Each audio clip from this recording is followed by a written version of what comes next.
الحمد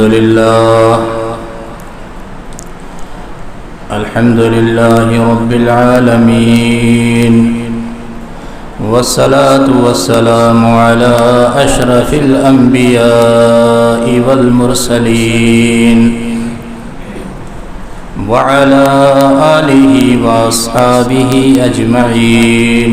أما بعد، فأعوذ بالله من الشيطان الرجيم.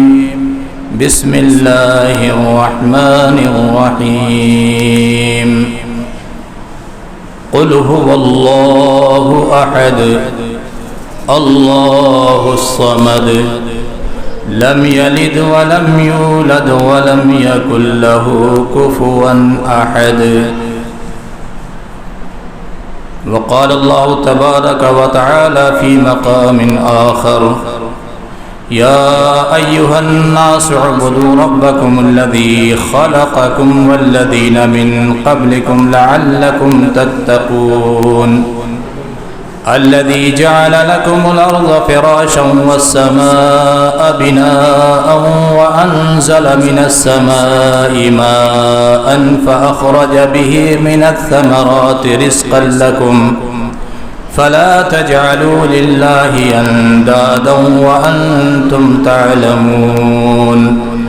آمنت بالله صدق الله مولانا العظيم وصدق رسوله النبي الأمين الكريم، ونحن على ذلك لمن الشاهدين والشاكرين والحمد لله رب العالمين. محترم حاضرین مجلس، السلام علیکم ورحمۃ اللہ وبرکاتہ.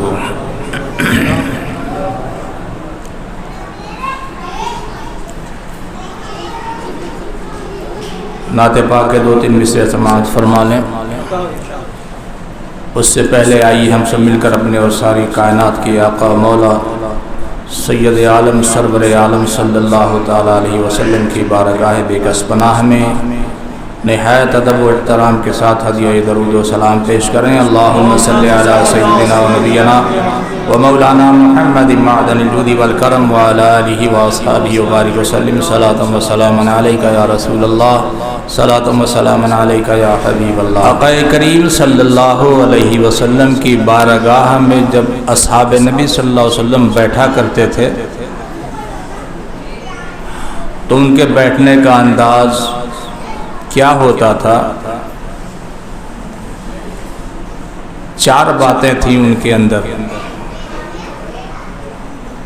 وہ 4 باتیں کیا تھیں؟ اس طرح بیٹھتے تھے کہ پرندہ اگر ان کے سروں پر بیٹھ جائے وہ یہ سمجھ کے بیٹھ جاتا تھا کہ کوئی لکڑی وغیرہ ہے.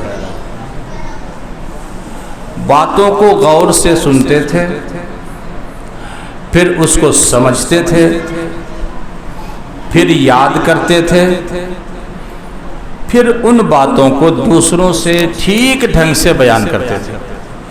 4 اسٹیپ ہو گیا نا، 4 اسٹیپ، 4 چیزیں ہو گئی.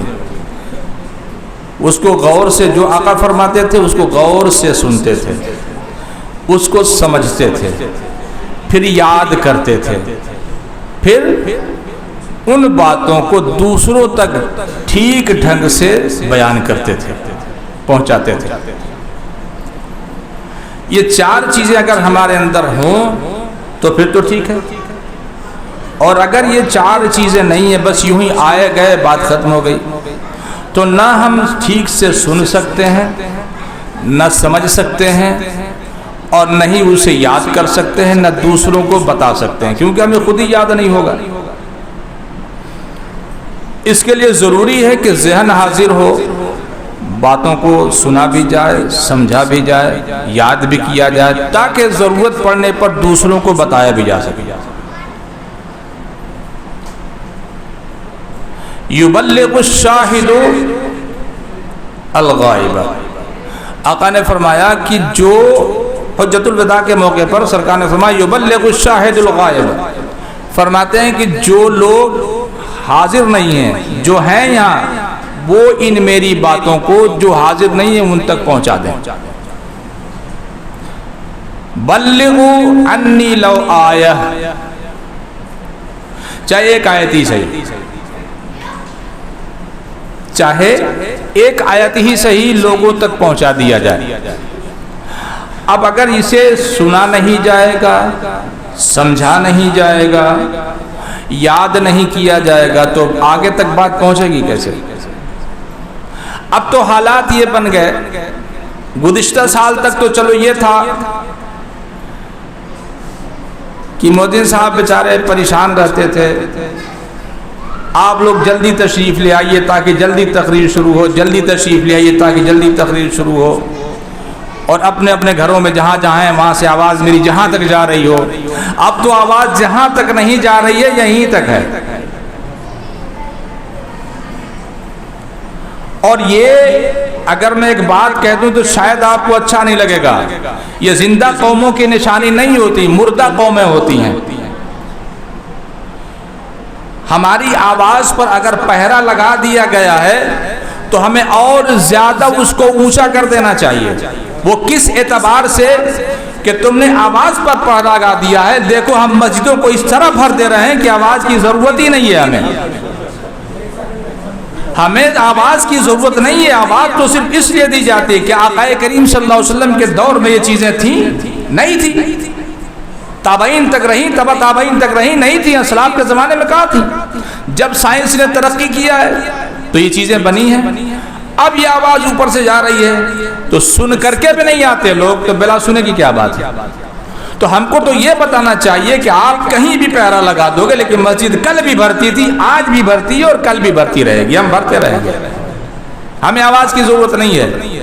آدمی کو کہیں جانا ہوتا ہے تو وہ کیا کرتا ہے، صبح مجھے 6 بجے کہیں جانا ہے تو ایک نہیں 3 الارم لگا دیتا ہے، کس لیے؟ جانا ہے اتنے ٹائم پہنچنا ہے مجھے، تو اس کا ایک الارم نہیں، دوسرا نہیں، تیسرا کام کر ہی جاتا ہے، اٹھا دیتا ہے اس کو۔ تو کیا یہ نماز کے لیے الارم نہیں لگا سکتا ہے؟ مسجد بھرنے کے لیے الارم نہیں لگا سکتا؟ توڑ اسی پر ہوتا ہے، کسی بھی چیز کا توڑ اگر آپ چاہتے ہو تو یہی ہے کہ آپ کے کسی چیز پر اگر پابندی لگائی گئی ہے تو آپ اس پابندی کا بالکل قانونی طور پر احترام کیجئے، مگر ایسا کیجئے کہ وہ پابندی لگانے والے کے سمجھ میں آ جائے کہ ہم نے جتنے ہی دبایا، اسلام کو قدرت نے کچھ ایسی لچک دی ہے، جتنا ہی دباؤ گے اتنا ہی وہ ابھرے گا۔ تو ہم کو یہ بتانا ہے کہ تم جتنا دبانے کی کوشش کرو گے انشاءاللہ ہم اتنا ہی ابھرتے جائیں گے، لیکن ہم تو نعرہ ہی لگانے میں صرف مصروف ہیں۔ وہ نعرہ بھی بند ہو گیا، اب وہ نعرہ بھی چلا گیا۔ تو جو باتیں کی جائیں، مختصر سے وقت میں باتیں کرتا بھی ہوں، میں زیادہ دیر تک بولنے کا عادی بھی نہیں ہوں، 1 گھنٹے میں سمیٹ دیتا ہوں میں ساری چیزیں۔ آج میں نے جو باتیں عرض کرنی ہیں وہ توحید کے تعلق سے ہے، توحید اور شرک۔ موضوع بہت بڑا ہے، کوشش کروں گا کہ مختصر میں سمجھانے کی کوشش کروں،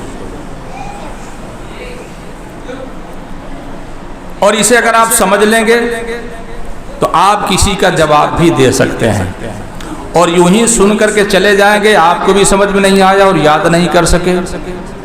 جانتے ہیں ہوشیار لوگ کیا کرتے ہیں؟